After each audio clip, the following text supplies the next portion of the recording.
God is here. Narito ang Panginoon, kapiling natin.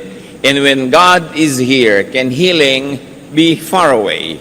Ang ating pag-aaral ngayon, pinamagatan natin, how to get well. Paano ba gumagaling mula sa ating maraming mga karamdaman? Salamat Panginoon dahil narito kayo. Hindi lang kayo nasa aming paligid, nandun kayo, nandito sa aming puso. Kaya nais namin Panginoon magpalinis sa inyo nang walang maging sagabal sa inyong presensya at pagpapala.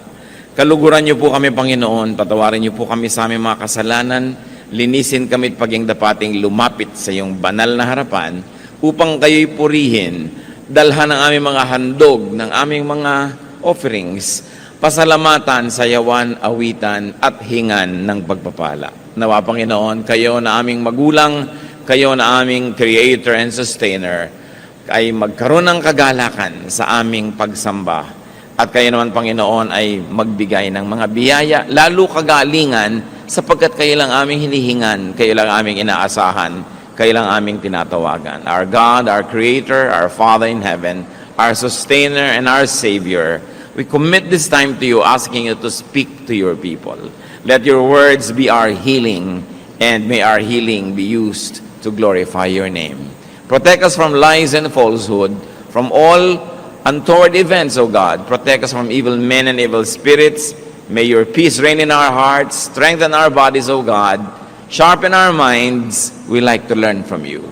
Be our teacher. In the name of Jesus, your Son, we pray. Amen. John 9, 1 and 2. As Jesus went along, he saw a man blind from birth. His disciples asked him, Rabbi, who sinned, this man or his parents, that he was born blind? Rabbi ang tawag sa kanya nung una bilang isang guro. Habang siya naglalakad kasama kanyang mga disipulo, may nakita silang isang lalaking bulag mula ng isilang. Hindi lang siya nabulag dahil may nangyari, isinilang pa lang bulag na siya. At napaka-interesting ng tanong. Sabi guro, sino po ang may kasalanan? Bakit bulag yung taong yan? Siya ba? Dahil siya tong nabulag? O mga magulang ba niya? Dahil pagkapanganak pa lang, bulag na. So he was blind and it was a very grave condition. Mahirap mapuwing, mahirap lalong mabulag. Napakahirap nung hindi ka nakakakita, lalo total yung iyong blindness. And it was from birth, a very long time. And of course, it was considered incurable. At ang tanong, who sinned? We will notice here that physical illness is being blamed on spiritual deficiency. Ganun ka-espiritual ang pananaw ng mga tao na maging ang mga kasakitan at mga kapansanan na pisikal, ang kanilang pinaniniwala, ang pinagmulan ay kakulangang espiritual. John 9:3, neither this man nor his parents sinned, said Jesus, but this happened so that the work of God might be displayed in his life. A baffling answer. Sabi niya, hindi siya ang nagkasala dito. Sa kasong ito, hindi rin ang mga magulang niya. So the widely held belief was disproven na pagka mayroong sakit, therefore may kasalanan. O pag nagkaroon ng kasalanan, therefore magkakaroon ng sakit. The widely held spiritual and natural law was challenged. Na pagka mayroong spiritually wrong with a person, magkakaroon siya ng naturally wrong condition. The very terrible condition was no one's fault, sabi ng Panginoon. At lalong nahiwaga, sabi niya, it was for God's exhibit. It was the man's condition, and the man's condition was to serve a divine purpose. Sabi, walang may kasalanan kaya siya ganyan. Niloob ng Diyos na magkaganyan siya para sa isang malaking kapakinabangan ng iba. The man had been suffering, yet it was to be for God's purpose. It was for the benefit of many people. Hindi naman bago sa atin ang konsepto ng sacrifice. Ang anak nga ng Diyos na sacrifice, walang kasalanan, pero hindi lang nabulag, namatay, pinatay, sa napakasakit na paraan para sa ikabubuti ng marami. Sacrifice, a sacrificial lamb, the concept of sacrifice is deeply ingrained in Jewish and Christian doctrine. Ano ba ang isang practical na leksyon para sa atin yan agad-agad? Don't always ascribe problems to sin. Hindi ko may sakit ang isang tao, may problema, nalugi, nasunugan, iisipin mo agad, siguro may kasalanan. Pwede mo na isipin, baka naman talagang nagkataon lang, tulad ng sinasabi ni Solomon, sabi niya, nagkakataon. A time and a season for something. Kung minsan naman, pwede mong isipin, parang si Job. Kasi yung tatlong kaibigan ni Job, nung dilu-dilubyo ang buhay niya, matapos makidalamhati sa kanya ng ilang araw, sinabi na, aminin mo na may kasalanan ka, siguradong napakabigat ng kasalanan mo kaya nagkaganyan. At lalong bumigat ang pakiramdam ni Job dahil sa halip na ginhawa ang kanyang makuha sa mga kaibigang nakiramay, pag-uusig ang kanyang tinamo. Baka mamaya may inuusig tayong very righteous person. So don't always blame people for their problems. May problema na nga, sisisihin mo pa. Don't always moralize. Hindi lahat ng bagay merong moral dimension. Meron pala, katulad nito, exceptional case, although kadalasan meron na moral dimension, pero hindi lagi. At kung meron tayong hirap na nadarama, ano man ang katumbas itong pagiging bulag mula pagkabata, find godly use for it. Find godly use for your weakness, for your illness, for your disability, and pray for deliverance. At kung ikaw si Job na dumadaan sa isang pagsubok, again, as exhibit of God's wisdom and God's dispensation, pray that it might finish soon so that you can get on with your life after you have served a very divine purpose for God's agenda. At kahit mahirap maintindihan, magpasalamat tayo na tayo'y pinili at hinirang ng Diyos na maging kasangkapan para kahit man lang maging exhibit A ng kanyang kaso o ng kanyang argument. John 9:6-7. Having said this, he spit on the ground, made some mud with the saliva, and put it on the man's eyes. Go, he told him, wash in the pool of Siloam. So the man went and washed, and came home seeing. Walang drama yung presentation, a few sentences, ang daming nangyari. So, let's take a look at Jesus' method, instruments of healing. Because that man got healed that very moment. So, dumura siya sa lupa. Pinaghalo ang kanyang laway at ang alikabok. Yaki, sabi ng iba. Pero may mangyayaring himala. Kung ikaw yung bulag, huwag kang payaki-yaki. Napaka-importante na mangyayari. Anong isang elemento na ginamit ng Panginoon sa himala? Yung mismong galing sa Kanya, His element, His spito. Something from Him. Something divine. Yun ang pinagsimulan ng lahat. Tulad ng lilikhain ng Diyos, ang unang tao, something from Him, yung spirit niya. Anong ginawa niya? Hinalo niya sa alabok. Naging tao. Ngayon, nung hinalo ni Jesus, yung galing sa kanya, sa alabok, hindi naging tao, naging putik. Pero di ba ang tao ay dinidescribe din na putik? So you see the pattern of creation and recreation. When God the Father created the first human, yun ang ginawa niya. Now, Jesus was going to recreate the life of this man. Because he was born like that, he had to be born again in another dimension. Kailangan maging iba siya. Once more, ang elemento, galing muna sa kanya, and then, he spit on the ground, an element from the earth.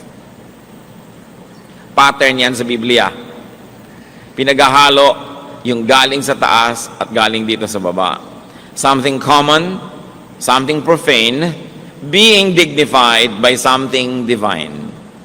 So he made mud from his saliva and dust. Ano ang pamamaraan ng Panginoon na ito sa pagpapagaling? Mixture of things.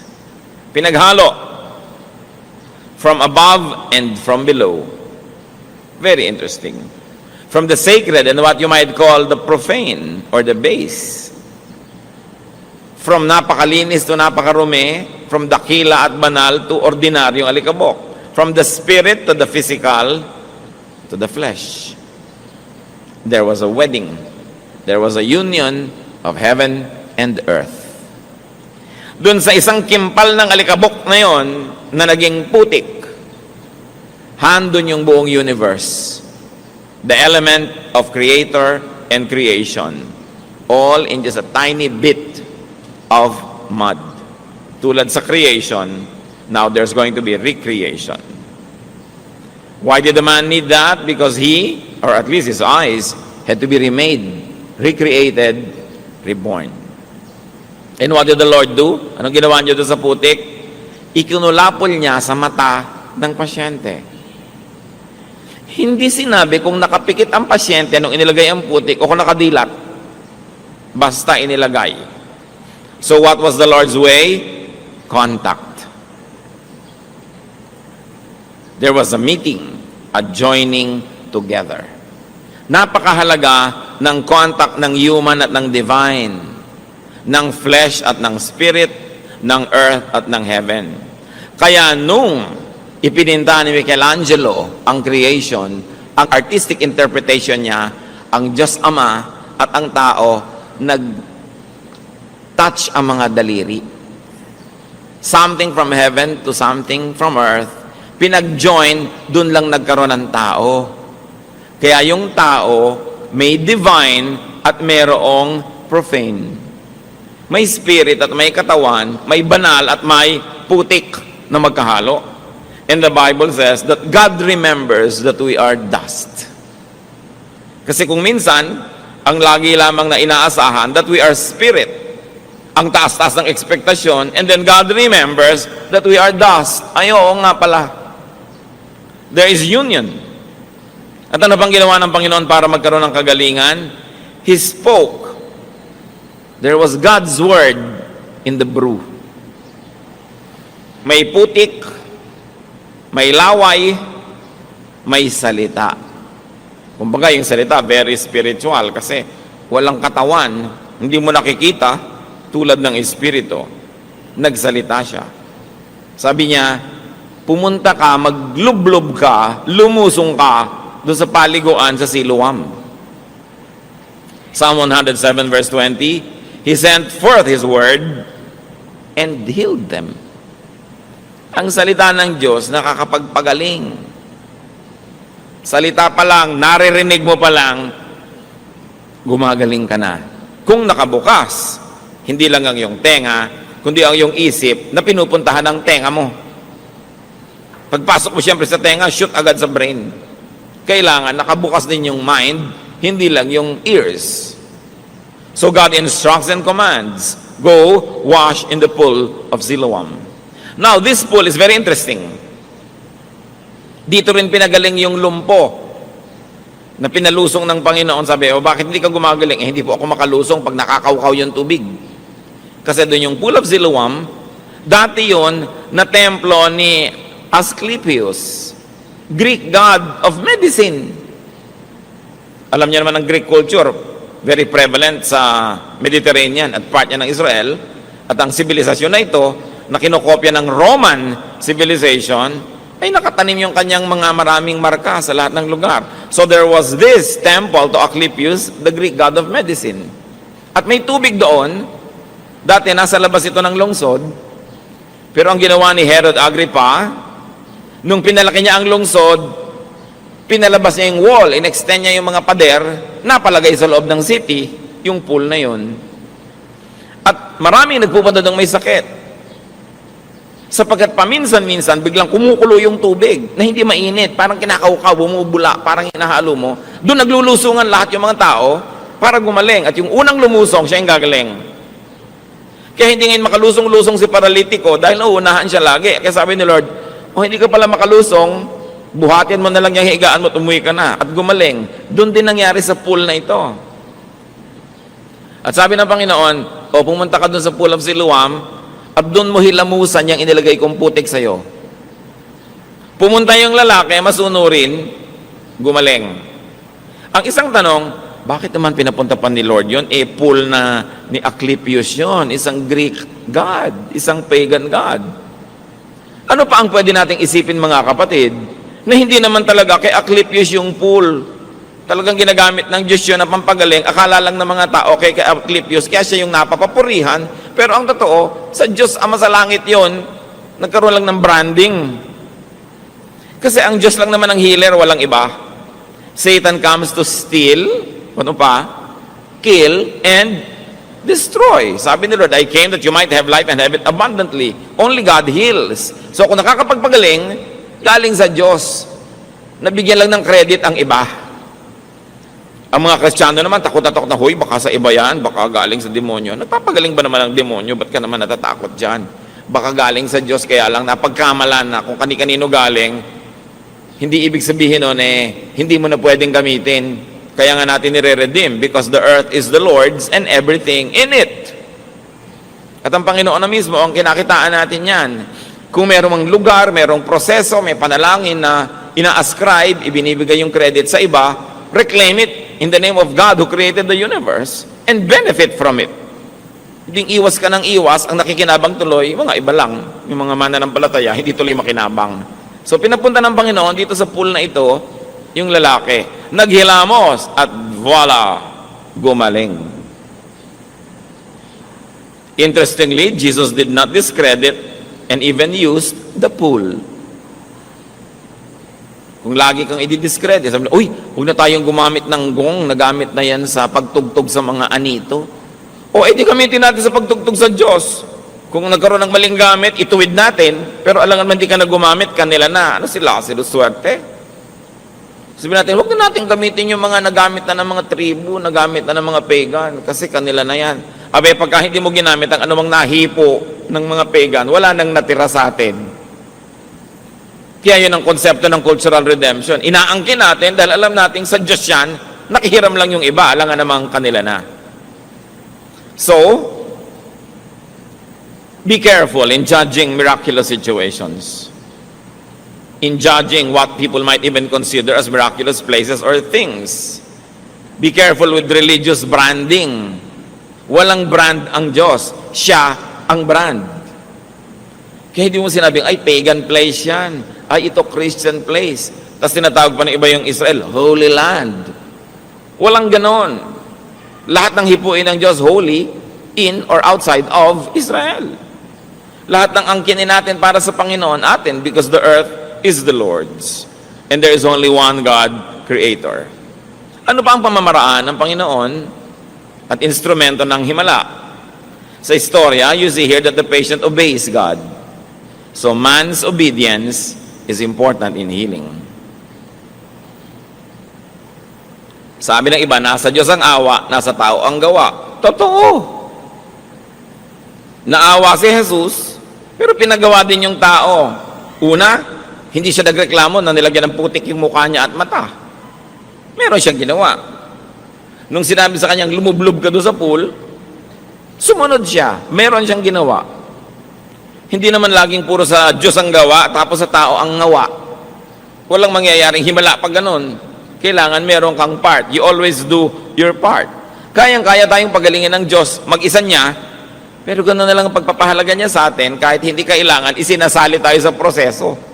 Kasi ang Diyos mahilig magsali, hindi magpuwera. So the man goes home well, singing, what a difference a day makes. Biruin mo nga naman, sa araw na yun, wala siyang kamalay-malay. Maiiba ang buo niyang buhay. At pangalawa niyang kanta, If You Could See Me Now. Kasi nakakakita na rin siya. Ang sarap nga namang kantahin yun. Ngayon, anong ina-expect natin? Matutuwa ang barangay? No. Nagkagulo. Una, nagkagulo dahil yung kilalang-kilala nilang nandun at namamalimos sa paanan at sa hagdanan ng templo, biglang nakakakita. Maganda sana ang kwento, pero nung dinala nila sa mga pare, kasi lahat ng himala dapat dinadala sa pare para i-confirm na, oo nga, may himala. Hindi ba ngayon din ginagawa yan sa Roman Church? Kailangan kung may himala, sabihin ng obispo, hindi himala, fake. Para i-confirm. Nung dinala ngayon si Bulag doon na nakakita na, Sabi ng mga pare, teka. Di ba Sabat ngayon? Bakit ka pinagaling ng Sabat? Naku, yung nagpagaling sa'yo, masama. Kasalanan yun, demonyo yun. Sabi, bakit naman magiging demonyo yun? Gumaling nga ako, nakakapagpagaling ba ang demonyo? Demonyo yun, hindi niya sinunod ng Sabat.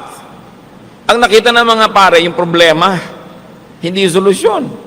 They problematize the healing. Sabi, siguro fake to, hindi ito yung sinasabi ninyo na blind from birth. Meron ba namang nakakakita na blind from birth? Ipinatawag yung mga magulang para patotohanan na siya nga yung taong blind from birth. So, nagkagulo-gulo. Sinabi ng mga magulang, o yan nga, pero hindi namin alam kung sino nagpagaling sa kanya. Kasi ayaw ng mga magulang na masisi, dahil nga nagkaroon na ng utos. Sino mang maniwala na si Jesus ang Mesaya, itatakwil ng templo, itatakwil ng synagogue, kick out ka of the church. Kaya mga magulang ayaw mag-commit, sabi niya, tanongin nyo, may edad na yan eh. Ngayon, tanong sila ng tanong, paulit-ulit, sabi nung nakakitang bulag, ba't pa paulit-ulit kayo ng tanong? Siguro gusto nyo rin maging disciple niya, no? Anong gusto nyo maging disciple?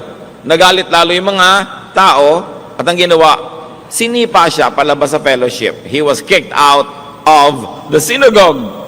Itinakwil yung gumaling. Saan kayo nakakita ng ganyang uri ng pag-iisip? Only religious people can be so twisted in their brains. Diba? Ang pinaka-twisted ng mga tao sa balat ng lupa, hindi mga kriminal, hindi mga prostitute, mga relihiyoso, mga panatiko na sobra na ang pagkakapilipit ng kanilang pananalig, wala nang tama kundi sila lang.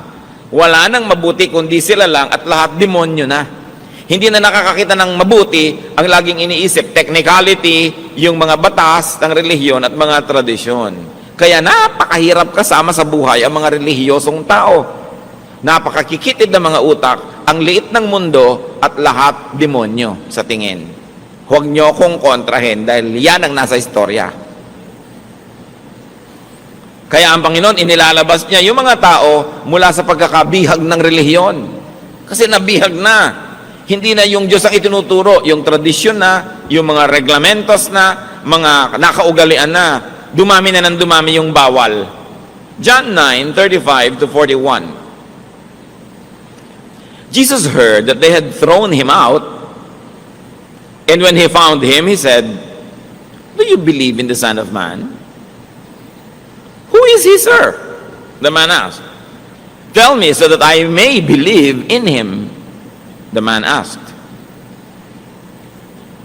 Jesus said, "You have now seen him. In fact, he is the one speaking with you." Then the man said, "Lord, I believe," and he worshipped him. This is one positive case of to see is to believe. Nakakita talaga siya, nanalig tuloy. Madalas to believe is to see.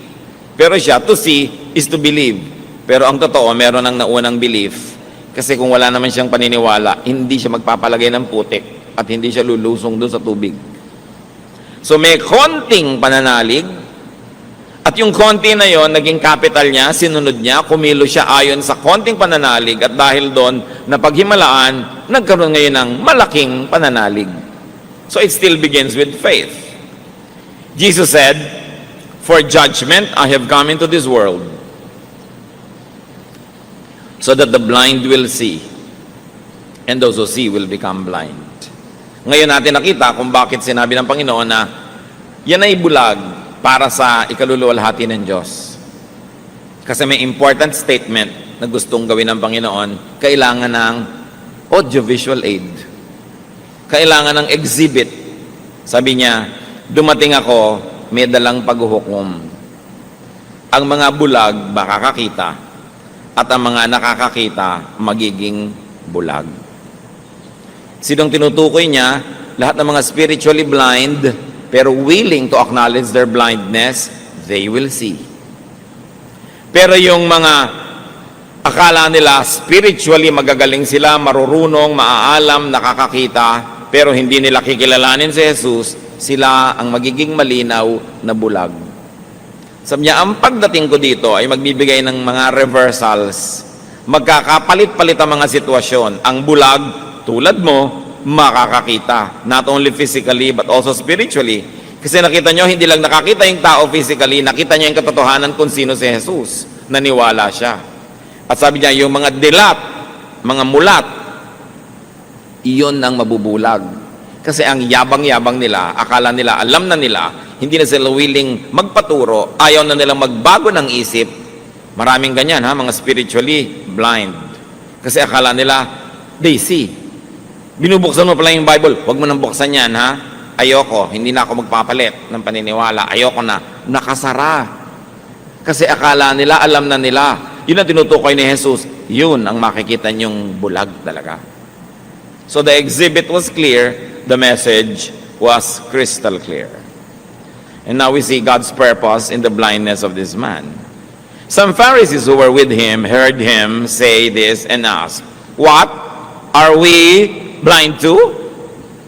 Jesus said, "If you were blind, you would not be guilty of sin. But now that you claim to see, your guilt remains." Makabuluhang mga pangungusap. Sabi ng mga nakikinig, bakit?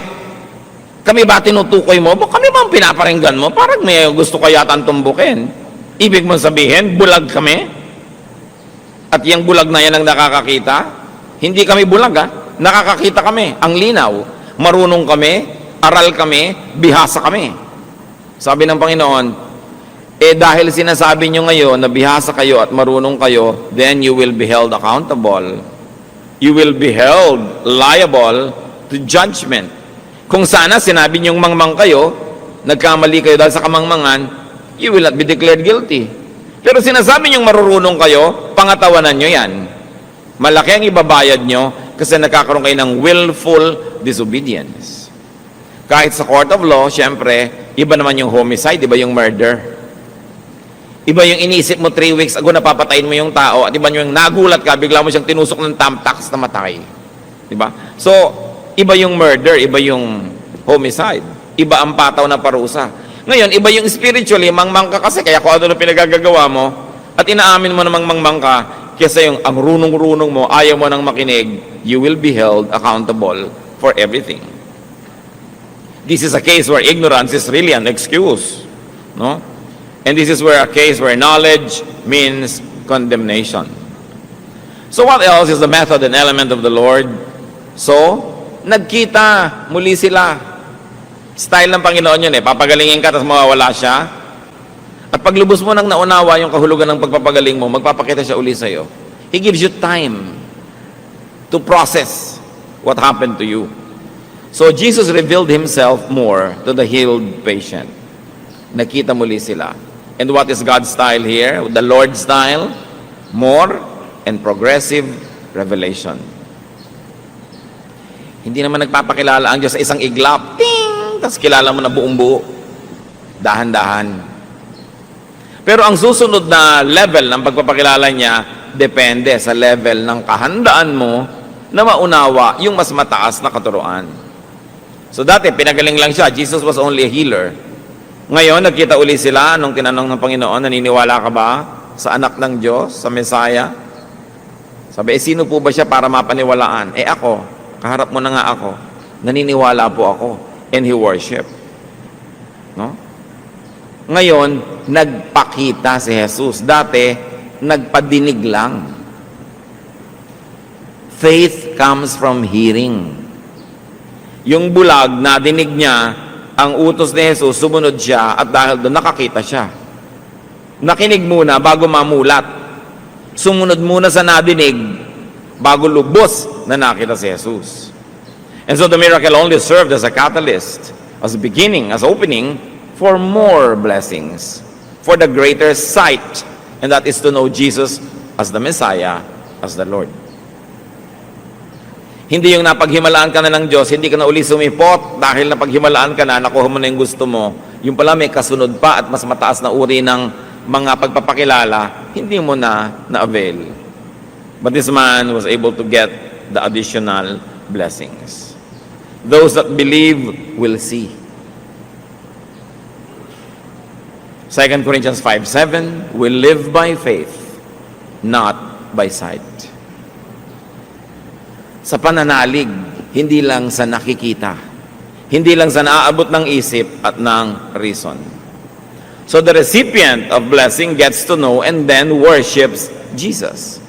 And this is a great element of the Lord's touch, worship. Worship by the beneficiary seals the transaction and the healing. Yung babaeng dinudugo na gumaling dahil palihim niyang hinawakan ng laylayan ng damit ng Panginoon, hindi pumayag ang Panginoong Hesus na gano'n na lang.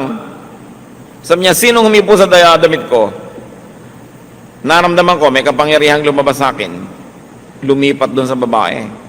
May contact na naman, nakita ninyo. Laging may contact. Sabi ng mga disciples niya, ang dami-daming tao, paano naman natin malalaman ang dami naman humihipo sa inyo. Pero nakilala ng Panginoon yung hipo na may pananalig kaysa sa hipo na uzi lang.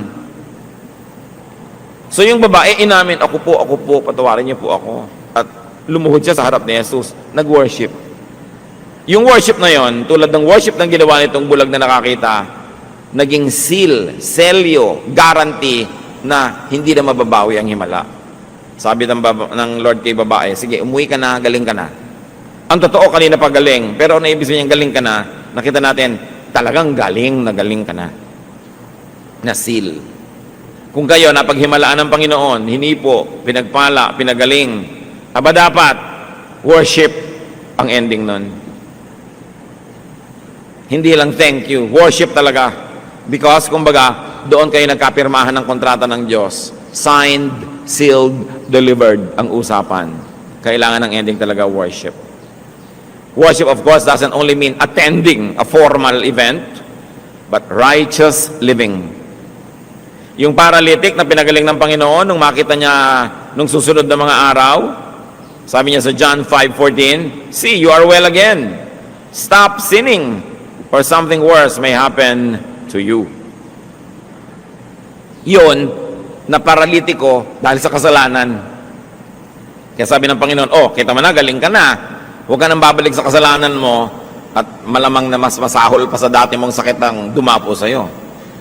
Pero nandun siya, sa sila nagkita sa temple, nag-worship. Ganun talaga dapat.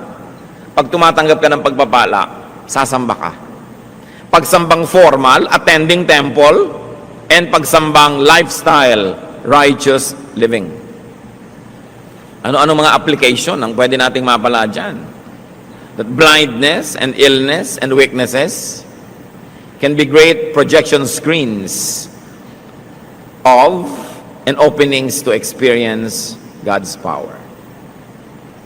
Kung meron kayong weakness, sakit, problema, pag pinayagan nyo ang Panginoon mag-project ng mensahe doon, mababasa ng mundo ang mensahe niya, magagamit sa mabuti ang inyong pagkakasakit, at pag nagamit na sa mabuti, kagaling na kayo. Katulad ng pilay na pinalakad, yung kanyang pagkapilay ang nagpaliwanag sa tao kung sino si Jesus. Katulad ng alak na naubos, problema, dahil naubos yun, nakilala ko sino si Jesus, naghimala siya. Itong taong bulag, dahil siya'y bulag, nabigyan tuloy ng paningin, nakilala si Jesus. Kung dati ka nang nakakakita, di walang makikita na ginawa sa'yo ang Panginoon. Kaya kadalasan, mas maganda yung mga patotoo ng mga taong galing talaga sa pinakamadilim at pinakamaruruming pusali. Kasi nakita kung paano sila nalinis. It is about turning a disadvantage into an advantage. Kaya sabi ni Paul, alam nyo, ang dami kong kapintasan, ang dami kong problema, ang dami kong paghihirap, pero lahat ng yan, ginagamit kong screen para makita ang luwalhati ng Diyos. Na kahit wala akong pera, kumakain ako, kahit ako pinapatay nila, buhay pa ako. Ayan, sinong nakikita? Ang kilos ng Diyos. Turn your lives, especially your problems and weaknesses, into screens by which God could project His power, His holiness, His love, and many people will see it as you experience it. Kaya ang sabi ni Paul sa 2 Corinthians 12:10, for when I am weak, then I am strong. Kasi kung kulang ako, di pupunuin ako ng Lord, yung kakulangan ko, yun ang kapunuan ko. Kung saan ako mahina, papalakasin niya ako, di yung hina ko, magiging lakas. Pero yung lakas ko na ipinagyayabang ko na, hindi na pupunuin ng Diyos kasi pinagyayabang ko na, Iniisip ko, puno na, ba't pa niya dadagdagan? Yun ngayon na magiging kakulangan ko. Kaya ina-acknowledge natin kahinaan, magiging lakas, at yung pinagyayabang nating lakas, magiging kahinaan. Kasi sa sarili na tayo sumasamba. Pag pinansin natin yung tao, wala tayong nakitang pait sa kanyang ugali o attitude. Wala. Although blind from birth. Yung iba, may kapansanan, may kakulangan, may bitterness. Ba't kaya ako ipinanganak na kulot? Hindi tuloy ako makuhang model ng shampoo. Di ba? Pwede ka naman maging model ng panghuli ng insekto. Kasi pag may pumasok ka sa lagubang sa ulo mo, di na makakalabas.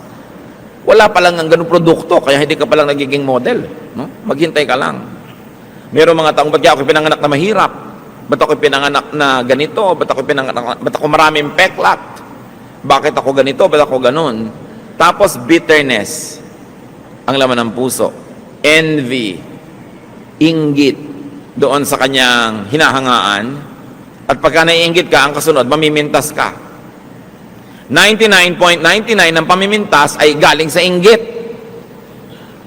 Ang mga pintasera, inggitera. Kasi kung hindi ka naiinggit, ba't ka namimintas? Ang totoo, dapat ka maawa. Ba't mo pinipintasan? To make yourself feel good. Because you think na meron siyang wala ka. Kaya ka namimintas. Kaya titingnan natin yan. Every criticism is a cry for help. When you gossip, when you criticize, what you're really saying is, I am so insufficient inside of me. Kulang na kulang ako, salat na salat, dukhang-dukha. Kaya ito ngayon, pinuputol ko lahat ang ulo ng matatangkad para ako maging matangkad. Pinupuro na ko ang dumi nila para magmukha akong mas malinis. Kaya yung criticism, bitterness, dapat alisin sa buhay. Kasi hindi ka tatahanan ng Espiritu ng Diyos at hindi ka gagaling kung puro bitterness ang laman ng puso mo. Tuwang-tuwa si Satanas pag bitter ka.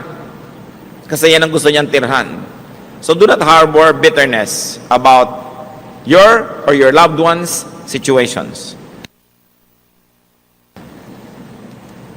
Dapat bitter na yung tao. Wala kapanganakan, bulag. Pero wala tayong nakitang ganon. The man blind from birth did not show this attitude.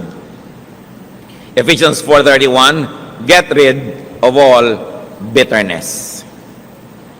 Maganda na gusto nyo magtanggal ng peklat, gusto nyo mag-ayos ng buhok, gusto nyo tanggalin ng mga kung ano-anong may kikekwek sa inyong paa. Pero unahin natin, tanggalin muna natin ang bitterness sa ating puso. Mabigat dalhin, at lahat ng blessing na dumadating sa inyo, tumatalbog. Kasi para kayong merong shield. Rejecting God's blessings. And that could be bitterness. Dapat yan bunutin. Because bitterness contradicts God's blessings. Now, as we have seen, healing can come about when divine elements, like Jesus as a saliva, divine power, like God's Word and God's Spirit, mixed with earthly instruments like the dust, or call it medicine or call it technique. Pag yung galing sa Diyos, nakiisa dun sa elemento ng earthly life and then touch the sick person's weak or sick body parts or spiritual illnesses, the patient receives God's touch. The patient hears and obeys God's prescriptions and commands.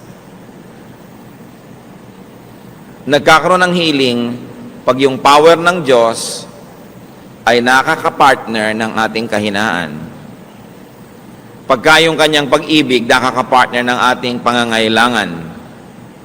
Pagka yung kanyang kapangyarihan ay pumapasok sa earthly dimensions. The saliva of Jesus mixing with dust. The Spirit of God mixing with dust. The Word of God getting into our brains, which is matter, and spirit, kasi ang layo ng nararating yan, beyond the skull, nagkakaroon ng himala. Think about that. Paano isisilang sa inyong physical world yung spiritual power of God? Tulad ng paano isinilang si Jesus sa physical world, samantalang siya ay galing sa kabila at siya ay espiritu ng anak ng Diyos.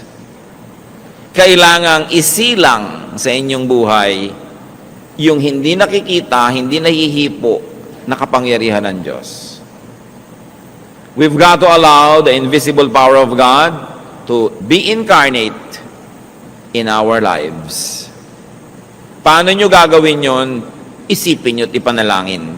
Personal yan na pagsisikap. Ngayon may tanong. Bakit daw ang daming naboborn again, nagba-Bible study, lumalapit sa Diyos, kasi lang may problema? Sabi pa nga ng iba, yung religion naman, saklay lang yan, crutch lang yan, ng mga may kapansanan, ng mga may pangangailangan, ng mga mahihina, ng mga walang pag-asa. Salamat! May napupuntahan yung mahihina, yung mga walang pag-asa, at yung may pangangailangan. Kasi kadalasan mga kapatid, di ba pinag-usapan natin yung contact point? Yung lugar at panahon na ang Diyos at ang tao ay nagkakadikit, kadalasan, nabibigyan lang natin ng puwang na dumikit sa atin dun sa lugar at oras ng ating pangangailangan. Bigla kang nawala ng break habang nagdadrive ka sa Cannon Road, bigla kang nagdasal, nagka-contact point. Pero kung wala kang problema, siguro, kanta ka lang ng kanta, tugtog ka ng tugtog, pero wala kang dasal. Biglang nagkasakit ang nanay mo ng malubhang sakit. Eto ka ngayon, pray ng pray. Text pa ng text sa iba, ipag-pray yung nanay ko. Nagkaroon ng opening.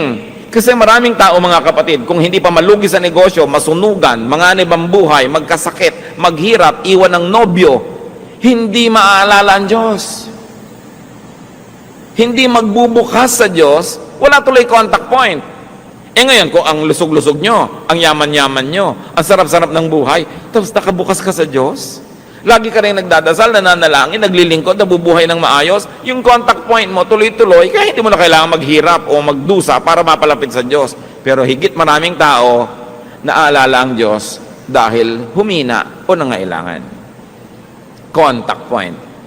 Ang contact point ng mama na to, yung blindness. Yung iba, yung paralysis.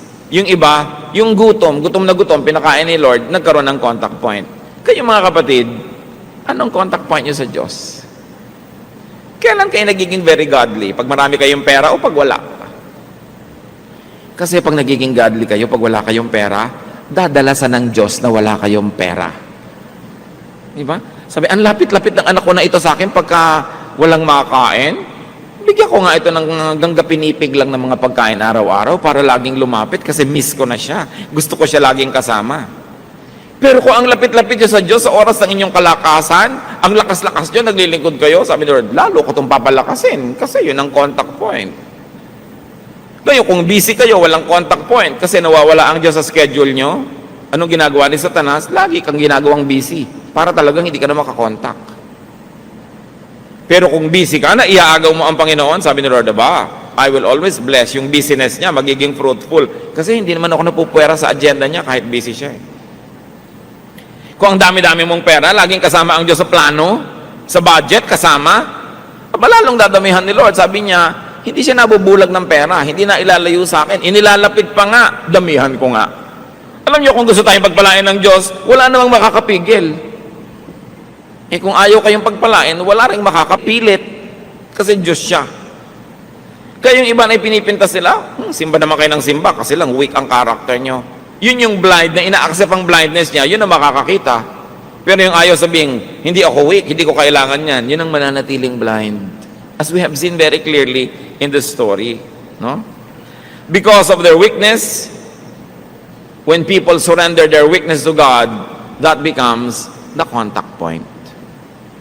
Huwag na nating antayin lagi tayong maging weak para kumontak. Pero kung weak na, we know that we have hope. Kaya inaawit-awit natin, God is here. Let the weak say, I am strong. Let the sick say, I am well, because God is here.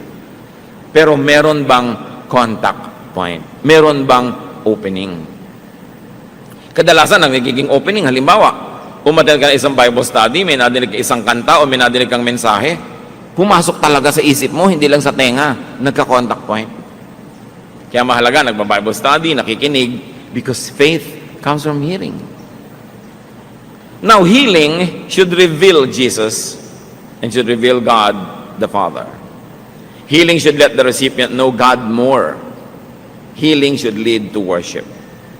What could be your loved one's illness? May mahal ba tayo sa buhay na mayroong physical, mental, emotional, or spiritual illness? O tayo ba meron? Huwag niyong hayaan yon na ipanghina ng loob niyo. Turn it into a blessing. Turn it into an empty screen ready to project God's light. Meron ba tayong mga kabiguan? Huwag niyong sobrang ikalungkot. Use it as a contact point with God.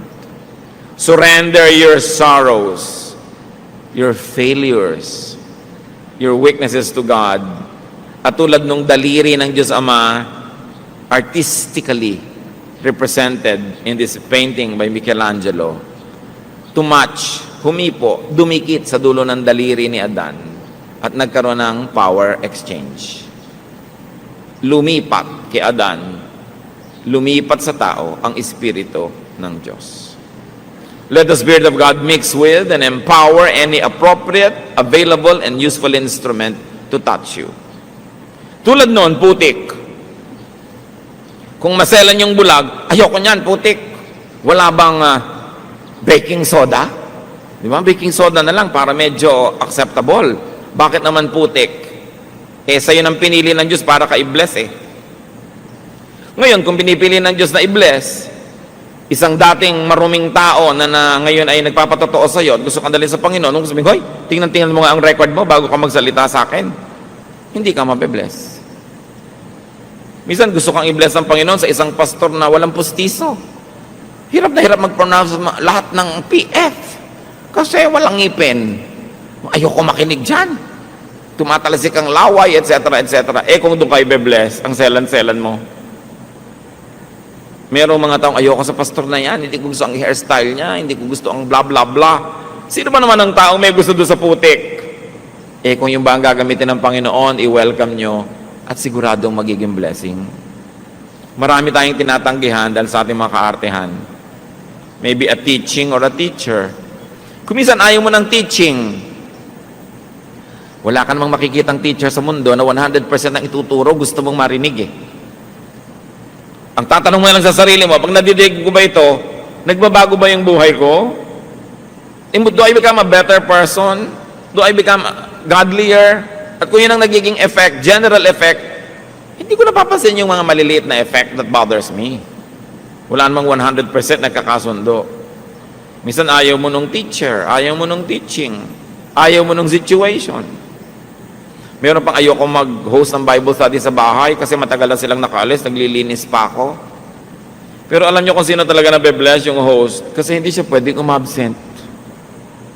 Kung minsan, kailangan inoobliga mo sarili mo eh. Kasi kung binibigyan mo yung sarili mo ng andaming leeway, andaming kaluwagan, ginagamit mo yung luwag para lumayo, nawawala yung contact point. Ngayon mga dapat yung laging late sa church, ibigay yung susi, ikaw magbukas. Para talagang bumangon ng maaga. Maraming beses mga kapatid, dapat natin pilitin ang sarili natin para magka-contact point. Kasi kung likas lang ang susundin natin sa sarili natin, puro palayo sa Diyos, puro layaw at katamaran ang gugustuhin natin. God is looking for contact points. Humahanap siya ng dadapuan.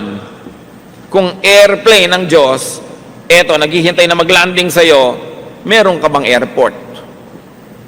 Meron ka bang airstrip para landingan ng Diyos? O pagod na kaiikot, walang malandingan, tapos ang daming helipad para kay Satan. Kasi si Satan then prowls around looking for someone to devour. Hanap ng landing point. Saan kaya ang contact point ko? Ang taong ito, pag gutom, mainit ang ulo, gugutumin ko nga, may contact point si Satanas. Ang taong ito, pagka mataas ang sugar, ganito ang mangyayari sa kanya. So, huwag mong pataasin para huwag magkaroon ng contact point si Satan.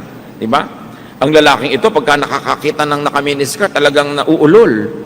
O di, huwag kang tumingin para hindi ka maulol kasi contact point. Pero contact point ng temptation. Tatandaan natin, ang Diyos at si Satanas, parehong naghahanap ng malalandingan. Tingnan mong sarili mo kung kanino ka hospitable. Sa mga lifestyle, sa ginagawa natin, sinong gusto natin mag-landing? Madali yun malaman. Ingatan. Linisin natin ating mga sarili para tayo daluyan ng pagpapala ng Diyos. Tulad nung taong nakakita, dahil sa patotoo niya, marami siyang madadala sa Panginoon. 2 Timothy 2:21, if a man cleanses himself, he will be an instrument for noble purposes. Made holy, useful to the master, and prepared to do any good work. Now, kahit tayo marumi, nagagamit tayo ng Diyos kung gusto niya tayong gamitin. Kaya yung mga ibang worker, nalilibang, sabi nila, meron naman akong kasalanan, pero effective pa rin akong singer eh. Kahit may kasalanan ako, effective pa rin akong dancer. Effective pa rin akong teacher o preacher. Akala nila ngayon, pwede nang pagsamahin yung dalawa. Up to a point, pinapayagan ng Diyos, kung gusto niyang payagan, at kung gusto kanyang gamitin. Pero itong tanong, mga kapatid, kung sa ating mga karumihan, nagagamit tayo ng Panginoon, ano pa kayang paggamit ang gagawin niya sa ating kalinisan? Kung pinagtsatsagaan ka ng Diyos na gamitin sa ating mga kapintasan, ano pa kaya kung isa-isa nating inaalis yan at nagiging katangian? Hindi lalo ang magiging paggamit sa atin ng Diyos. So huwag kayong makontentong ginagamit na lang kayo kung pwede namang mas magamit pa at mas makapagbigay pa tayo ng luwalhati. Napakahalaga. Hear God's Word and complete the process of healing by having contact with God's instruments, by hearing God's Word, and obeying God's prescription. Hindi sapat na nilagyan ng putik yung mata niya. Nagsalita si Lord, nakinig siya, may inutos si Lord, lumubog ka sa pool, ginawa niya. Naririnig niyo ang salita ng Diyos. May contact point tayo sa salita ng Diyos. Anong inuutos sa inyo individually at sa akin? Pag ginawa pa lang natin yon, doon nakukumpleto yung cycle. Makinig sa salita ng Diyos. Yung salita man ay pangako, utos, itinutuwid tayo, palo, o comfort, lahat yon dapat pakinggan. Psalm 119 verse 28, my soul is weary with sorrow, strengthen me according to your word. Ang linaw. At sabi sa Psalm 119:67, before I was afflicted, I went astray, but now I obey your word. Isa pang mahalaga na ginawa ng bulag na ito, na malimos siya sa pintuan ng templo. Nakita tuloy ni Jesus. Marami pong mga mayayaman, technically are beggars by the temple door. Bakit? Marami tayong na-encounter na ministry ni Lord, pinagaling niya, pulubi, pero mayaman. May mga tagabuhat, may mga nag-aasikaso. Kasi nung araw, kung may sakit ka, mayamang ka't mahirap, dinadala ka sa mga pintuan ng templo o sa mga daan na patungo sa templo. Bakit? Pinaniniwalaan ng mga tao noong unang panahon na kung ikaw ay nasa paanan ng templo o sa pintuan ng templo, darating at darating at darating yung panahon na may pupunta sa templong isang banal na tao na makikita ang iyong kalagayan at mapapayuhan ka o mabibigyan ka ng lunas. Kaya mayamat mahirap na mamalimos doon sa may templo. Hindi lang pera ang hinihinging limos, kundi runong ng maaring dumaan na isang pantas. So paano gumagaling ang mga tao? Pagpapakumbaba, pagtanggap ng iyong pangangailangan at paglalagay sa sarili mo doon sa pwede kang madaanan ng pwedeng magpayo, available ka kasi. So kung meron tayo mga pangangailangan, do not hesitate to beg, whatever it means in your life. To be at the temple steps and door, and to let the holy man touch you and prescribe healing. Kung sino man yung gamitin na yun ng Diyos, makapagpayo sa iyo, makapanalangin para sa iyo, yun yung equivalent ng mga holy men of the past. Meron kayong kamag-anak, mahal sa buhay, na nangangailangan ng healing ng Diyos, bring that loved one at the temple door. Ilapit nyo kung saan maaaring siya ay makatanggap ng pagpapalang espiritual. And when you receive blessings, give glory to God. Worship like that man. So merong stages yung buhay ng tao. Bulag, nangangailangan ng pagpapagaling, nagkaroon ng encounter with Jesus, nilagyan ng putik, pero hindi pa tapos yun, pinapunta pa doon sa tubig, naghilamos doon, pagkatapos gumaling, pagkatapos nagkaroon ng problema dahil sa kanyang paggaling, pero nanindigan siya para kay Jesus, at ang ending, pumunta siya sa temple to worship, muli niyang na-encounter si Lord at nagpakilala ng lubos sa kanya at siya'y sumamba ng totoo. Na-seal yung pagpapagaling. Ang tanong, kung tayo po yung bulag na taong yon, nasang stage kayo ngayon? Bulag pa ba? Kinakausap na ba? Nalagyan na ba ng putik pero hindi pa sumusunod doon sa tubig? Naghilamos na ba't nakakita? Tapos ngayon nagkaroon ng problema. Maraming ganyan. Pag napalapit kayo sa Diyos, ang kakaproblema kayo, magagalit yung mga kamag-anak nyo, magagalit yung mga kung sino-sino. Pero naninindigan na ba? At nagwo-worship na ba? At lalong nakikilala ang Panginoon. Ang totoo, tayo yung blind man sa kwento. Kasi kung hindi tayo yon, ba't pa tayo nagbabasa? Para ano? Para maaliw? God's Word is here because it is for our healing. And unless you assume the position of the patient, God cannot be your healer. Maliban na lang gusto nyo kayo yung healer sa kwento. Masyadong matayog na ambisyon. Tayo yung pasyente. Ano ang relevance ng kwentong ito sa ating lahat? Ama namin sa langit. Salamat sapagkat sa mga ganito mga kasaysayan, na bagamat totoo, literal na nangyari, may pakinabang kami dahil meron din itong symbolic value. Ipakita nyo sa amin kung anong kalagayan namin in relation to that blind man. Kumisan, kami naman yung mga kontrabidang Pharisees. Kumisan, kami yung mga magulang na ayaw managot. Kumisan, kami yung putik. Na bagamat putik kami at marumi, hinahaluan nyo, Lord, ng inyong blessing, ng inyong anointing, ng inyong matatawag na saliva.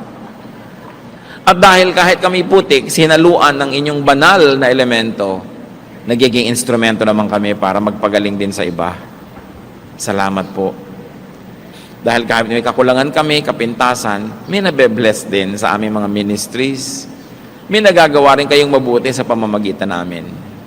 Turuan nyo kami maging faithful na putik, na kahit putik, may laway nyo naman, so magagamit sa magagandang mga adhikain. Teach us, O Lord, not to be hindered by our limitations, by our past, by our shortcomings, but allow us and teach us and remind us to always rely on that saliva that comes from you that gives us value, kahit putik kami. At sa pagtingin namin sa aming kapwa, nawawag lang yung putik na bahagi nila ang makita namin yung spirito nyo na nananahan din sa Kanya. Matuto kaming gumalang, magpahalaga sa aming kapwa, at maging bukas din kami sa kanilang mga paglilingkod, ministrations, at pagpapagaling dahil instrumento mo rin sila to bless us. Turuan mo kami, Lord, kung anong personal yung mensahe sa amin sa kwentong ito.